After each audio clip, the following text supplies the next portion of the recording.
인기그룹 빅뱅의 멤버 대성 씨가 교통사고 사망 사건에 연루됐습니다. 사고 당일 있었던 경찰의 1차 조사를 마치고 대성 씨는 현재 자택에서 머무르고 있는데요. 이번 사건의 향방 어떻게 진행될지 스포츠한국 안진용 기자와 함께 자세히 알아보겠습니다. 안녕하세요. 네, 안녕하세요. 네, 안 기자님, 대성 씨의 교통사고 사망 사건 어떻게 발생하게 된 건지 자세한 소식 전해주시죠. 네, 이번 사건은요, 지난달 31일 발생했는데요.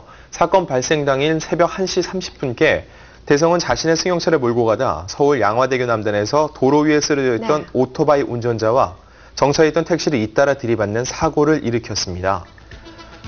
이 사고로 신원위상의 오토바이 운전자는 경찰 출동 당시 이미 사망한 것으로 알려졌는데요.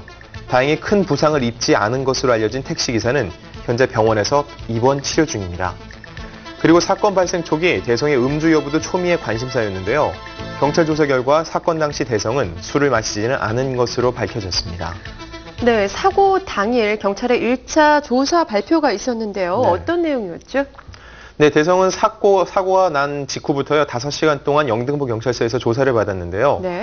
경찰서 관계자는 31일 오전 브리핑을 열고 대성이 택시 추돌 시 시속 80km로 달렸다고 진술했다.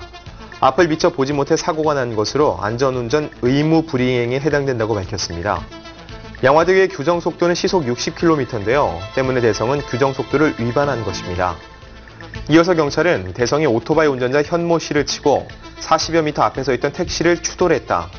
오토바이 운전자가 대성의 차량에 의해 사망한 것인지를 파악하기 위해 오토바이를 국립과학수사연구원에 의뢰하고 도로교통공단과 협조해 정밀조사를 할 계획이라고 덧붙였습니다.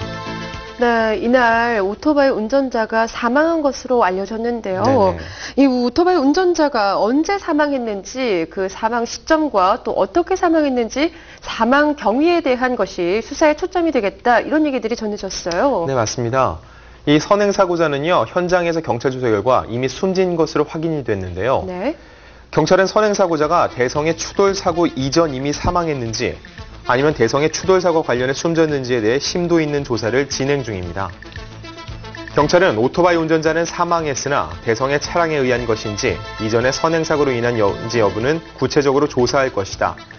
대성은 오토바이 운전자가 자신으로 인해 사망한 것이 아니라는 것을 입증해야 책임을 면할 수 있다고 전했습니다.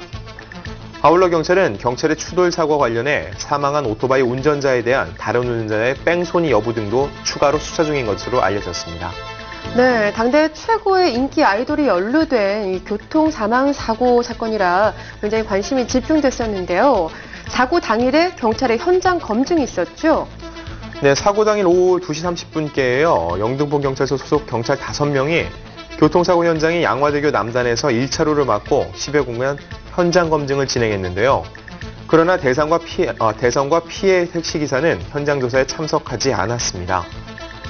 현장에는 택시의 후미 등과 부속품, 그리고 중앙분리대에서 혈흔 등이 발견됐는데요. 이날 경찰은 정확한 사고 경위를 파악하기 위해 사고 현장과 시신이 놓인 자리와의 거리를 재는 등 면밀히 조사했습니다.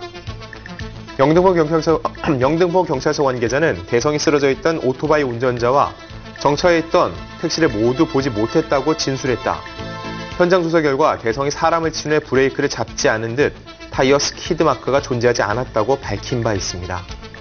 네, 택시 기사의 진술로 미루어 보면 이미 이제 오토바이 운전자가 도로에 쓰러져 있었고 뺑소니, 이 선행사고가 있었다라고 볼 수 있을 것 같은데요. 현장 상황을 담은 CCTV가 있다고 알려졌습니다. 여기에 대해서 어떻게 알려진 바가 있나요? 네, 경찰은 이미 이번 사건 관련해서요 국립과학수사연구원에 수사를 의뢰했고요. 이외에도 CCTV 정밀 분석에 들어갔습니다. 사건이 복잡하고 미묘하게 꼬여있기 때문에 명확한 사건 규명을 위해 경찰은 CCTV를 확보해 정밀 수사 중인데요. 아직 경찰은 CCTV 조사 결과를 발표하지 않았습니다. 아무래도 이 결과에 따라서 이번 사건에 대한 대성의 책임 정도가 어느 정도 가늠할 수 있을 것으로 보입니다. 네, 이번 사건으로 그렇다면 대성 씨는 어떤 처벌을 받게 될 것으로 예상되고 있습니까? 네, 대성은 교통사고 이후에요 현장에 출동한 경찰에 의해 혈중 알코올 농도를 검사받았는데요. 하지만 음주운전은 아니었던 것으로 확인됐습니다. 그러나 규정 속도가 60km인 양화대교에서 80km의 속도로 운전했기 때문에 전방 부조에 의한 안전운전 의무 불이행으로 인한 도로교통법 위반, 안전기준법 위반은 피할 수 없게 됐습니다.